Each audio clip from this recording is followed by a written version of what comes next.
I'm sorry. I'm so sorry. I wish there was more I could do. About what? About the pain. I've seen way too many people jump off the top of these buildings. The revelations are before us. I gotta tell you about the three sons. Okay. Well, wait, hold on. You're moving quickly, and that's awesome, but I need to catch up and do a proper intro here. I'm ready to tell you about the three sons. I've been waiting to do this, so please, can you tell me your last name? Christopher Elson. Elson? I've been calling you Chris, haven't I? I'm sorry. I just know so many Christophers that I call Chris. Next year, Sadam Hussein is going to get the blame for trying to assassinate President Bush. When did he try that? Not yet. Next year. And one day, he's going to hang for that. Oh, that's horrible. Yes. Now, if at any point you don't understand my question, or you want to stop, or whatever, please, just let me know. Okay. I'm going to ask you a couple of questions. Where you're from, about being homeless, stuff like that. The simpler you can keep the answers, the better. And I promise we will eventually talk about everything that you want to talk about. But if you would please answer my questions first, we'll get those out of the way, and then we could talk about this threesome story. Is that okay? Yes, it is. Also, if I could ask you to please look into the camera as much as possible. Okay. Are you ready to film? Yes. Okay. Today is October 28th, 1992. And this is Christopher Elson. He is homeless. Christopher, can you tell us how you became homeless? As I said, like every other person on this planet, I was born homeless. And you've been here on the streets in Los Angeles your entire life? Los Angeles, Bakersfield, San Francisco, Vegas, Tucson, San Antonio, Shreveport, Jacksonville. I was born at the Columbia Hospital for Women in D.C. My mom, poor, alone, manic. What is her name? Selma Mona Elson. She was forced to give me up for adoption. I was taken in by a loving couple, Harvey and Lois. I lived with them up until I was 6 months old. Mom found us and stole me back. She believed the better place for me at the time was with her. The Ferrums were filled with a selfish type of joy, Mom said.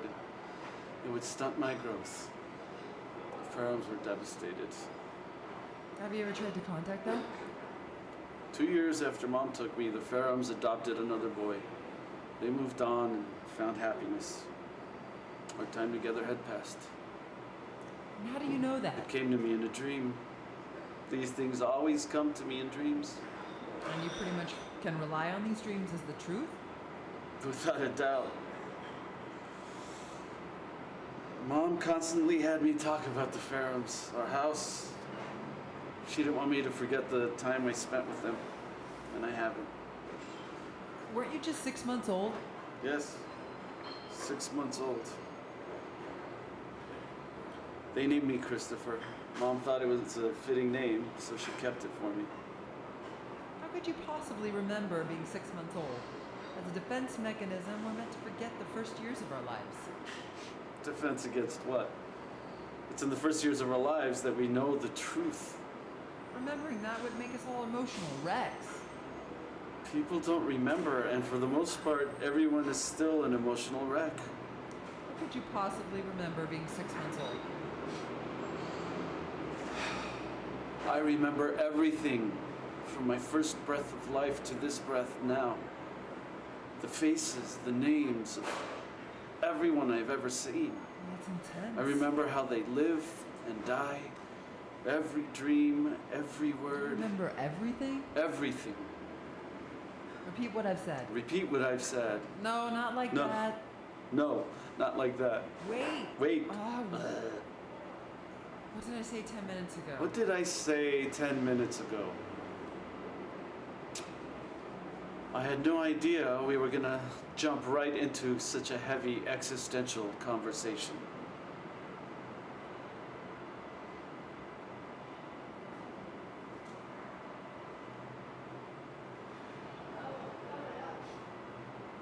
So you and your mother were on the run. Mom never worried. It was just her and her son moving from campground to campground. Eventually, we made our way to the Potomac Trailer Park between the river and the Jefferson Memorial. Lived in a trailer. A tent, It can get cold in D.C. you know. We kept each other warm. Mom had me sleep across her feet like a cat. So the Potomac Trailer Park was home. Potomac Park was my favorite, but you couldn't stay at any camp longer than 2 weeks. Sometimes the rangers would let it slip 2-3 days, but we eventually had to move. We basically had a home base rotation between 4 campsites for about 3 years. The Potomac was a good one because Mom could start panhandling tourists pretty much as soon as we stepped out of the tent.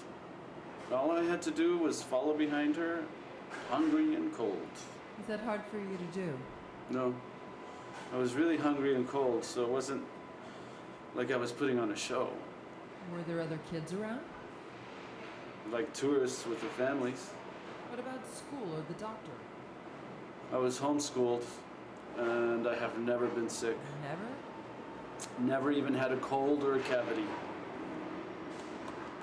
You still have all your teeth? Do you use a toothbrush? A toothpick. But what about friends?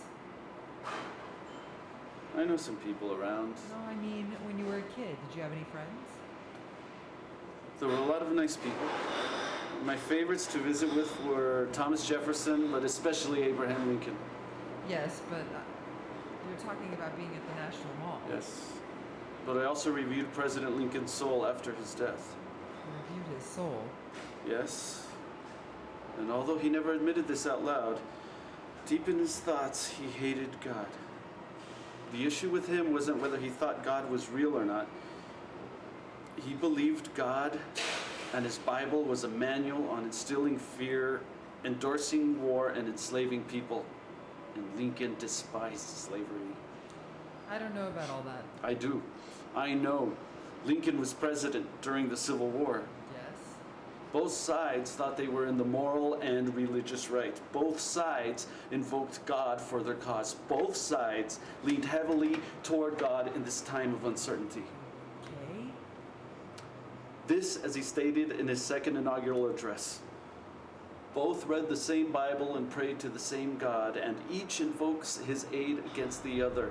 It may seem strange that any man should dare to ask a just God's assistance in wringing their bread from the sweat of another man's face. But let us judge not, that we be not judged. Lincoln knew if he was to have support of the people in keeping the nation together, he would have to do it for the one common denominator. The fear of God. Never in his speech does he admit to prayer or to seeking God's guidance. In a roundabout way, he basically says, this is the folly that man believes, and these are the rules that we are forced to play by. You do have a great memory. It's interesting. I'll have to read it sometime. Lincoln was a true rebel. He denied the 10 Commandments too, you know. He believed they were a master's way of keeping slaves from seeking freedom. That the 10 Commandments were a classic case of negative reinforcement, and he was right. If a person wakes up every day and focuses on the things that they should not do, they will be enslaved by these things. Unless, of course, they lay their hopes on the mysterious and unattainable strength of their master to guide them through to righteousness. God purposely created the 10 Commandments to be a challenge to humanity. Lincoln was smart. He understood. You know, my beard grows very similar to his. So now you're Lincoln. You're funny.